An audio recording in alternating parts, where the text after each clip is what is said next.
understand. But So this yeah, is really exciting. And you might want. this Yeah. is really clear as well.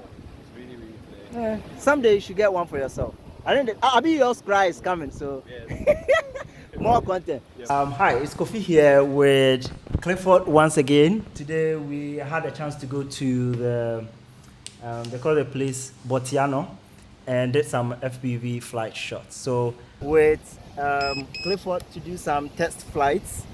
So far I'm done with mine. Use the 4-inch long range Gap RC HD. Basically had a good flight, but it's time for him to warm up. He's planning to warm up before he starts it. I'm using the HD DJI HD. He's using the analog TBS, right? TBS Crossfire with a fast shack. Okay.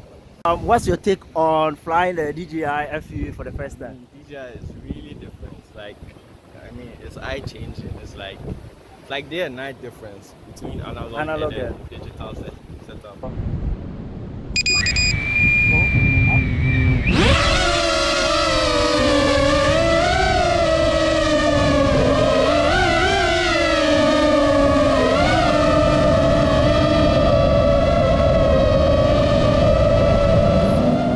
About me one more time before you go.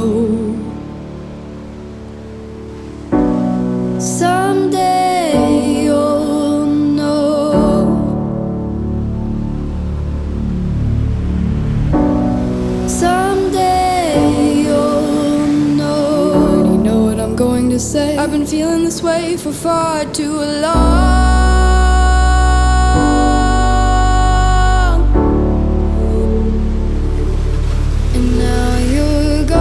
Like, you can see everything is clear, and then this digital quad too it flies really smooth. This is the Gap RC, yeah, I think Gap RC Baby Crocodile 4 long range. I mean, today he has shown me the lights because I've shown you the lights.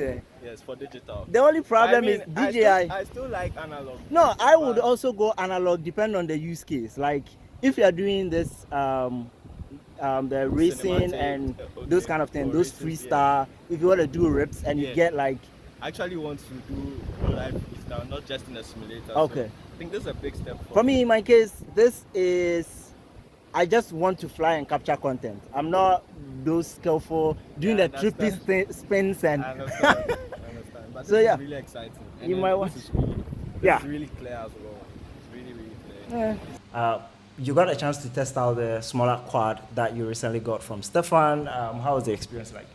The 3-inch. Yeah. It was fun. I mean, it's small but it has power. It can handle the wind and everything. I was actually surprised. I also got a chance to fly the, what do you call it? The analog for the first time. I think it'll get some getting used to. The only problem I had was what's the name of your controller? It's called a Tyrannos.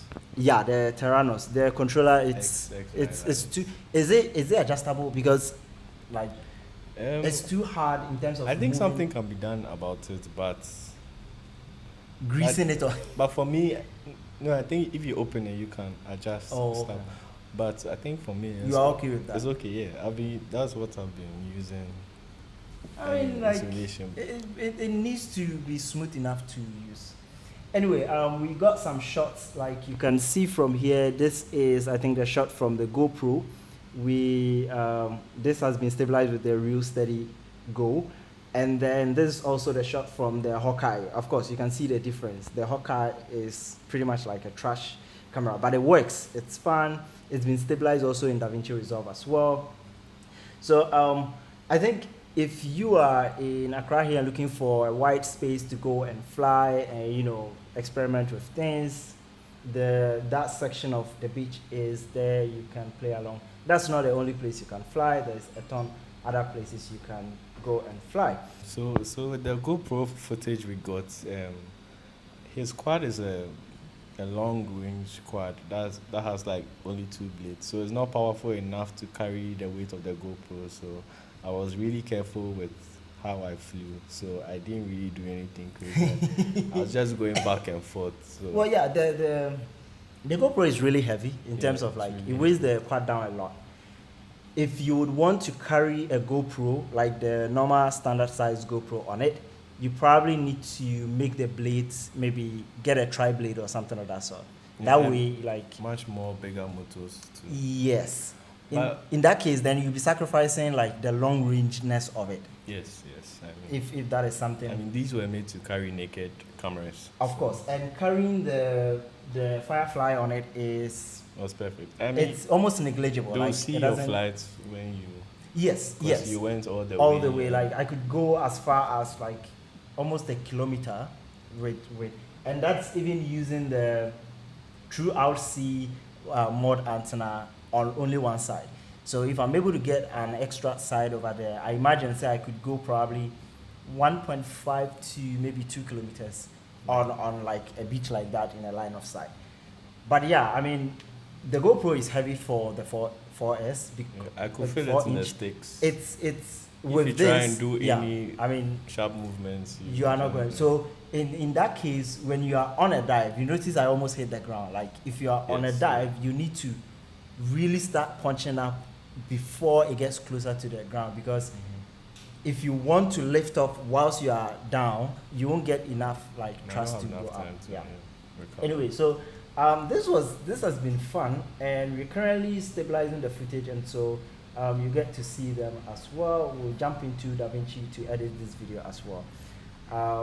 We hope to have such FPV meetups as time goes on, you know, to fly together, practice together, you know, share ideas and stuff like that.